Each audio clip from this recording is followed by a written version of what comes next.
Before she even bled, she was taught her purpose: not to lead, not to dream, but to birth, to carry life in her body like a sacred duty. And when that life never came, they didn't cry with her. They didn't pray louder. They looked away.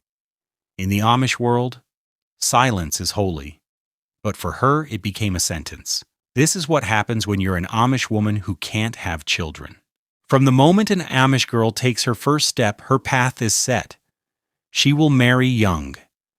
She will bear many children. She will dedicate her life to them, cooking, sewing, praying, obeying. There is no higher calling than motherhood, no identity outside it. If a girl asks, "What if I don't want children?" the answer is simple: that's not your place. But what if her body doesn't cooperate? What if her womb stays empty, month after month, year after year? In the outside world, she might see a doctor.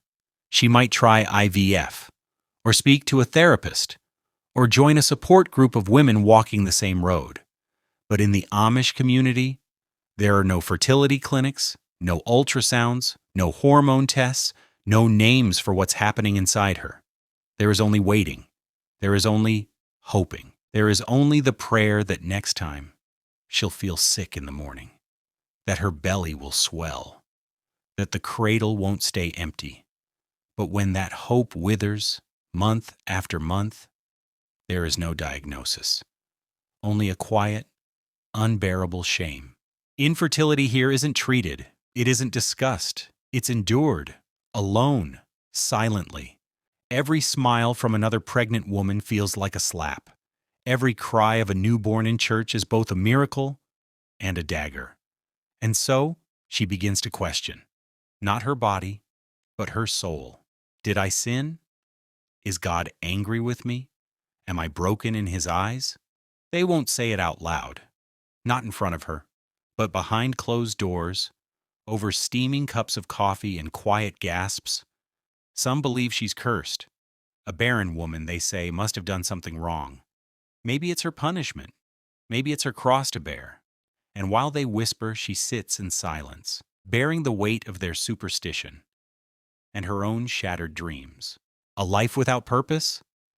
In the Amish world, a woman's purpose is whispered into her from the moment she learns to speak. You'll be a good wife, a strong mother, a maker of homes and souls. Her worth is not in education, not in ambition, but in motherhood, in babies carried, in children raised, in generations continued. But if she can't give that, what is she then?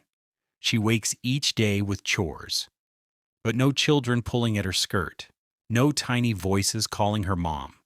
She sees her sisters with swollen bellies and toddlers on hips, laughing in circles she's no longer invited into.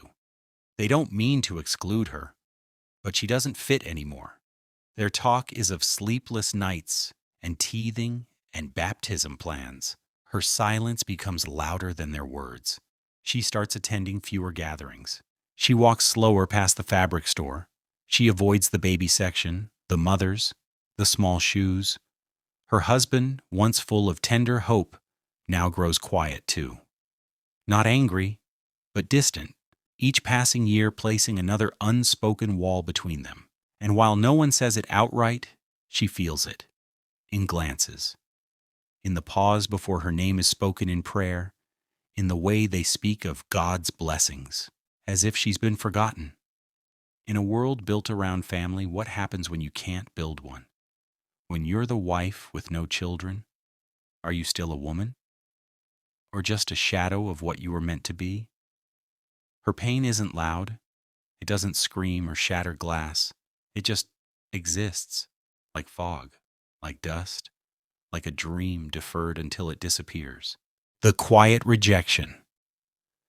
In the Amish community, no one will scream at her. No one will shame her in the streets, but she will feel it in the silence. Baby showers she's not invited to. Quilting circles that shift the conversation when she enters. Glances passed between the elders' wives. When her name is mentioned in prayer, she becomes the woman they pity, or worse, the one they avoid. Because her presence is a mirror, a reminder that even the most obedient can still be forgotten by God. She prays harder, reads the Bible longer, smiles more, even when it hurts.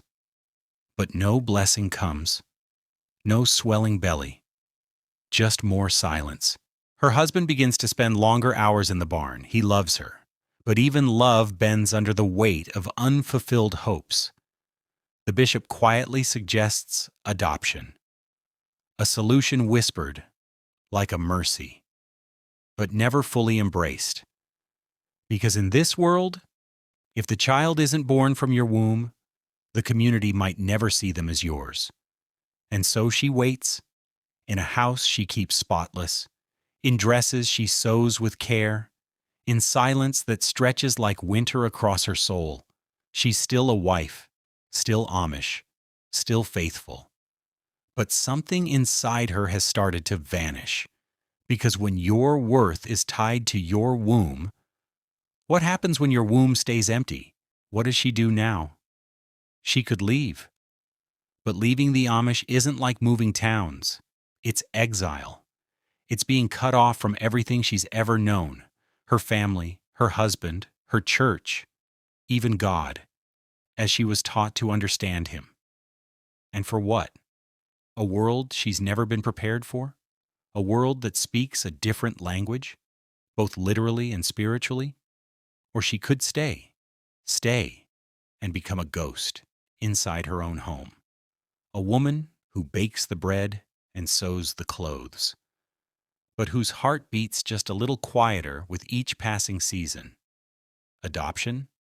It's possible, but rare, and often seen as second best. A last resort for those who've failed. Most women like her stay, smiling quietly at church, offering casseroles at births she'll never experience herself, holding other women's babies, and pretending that her arms don't ache with longing. They stay, and they survive. On prayer, on silence, and on the hope that maybe next month, maybe next year, God will remember them. But deep down, something breaks, and no one sees it.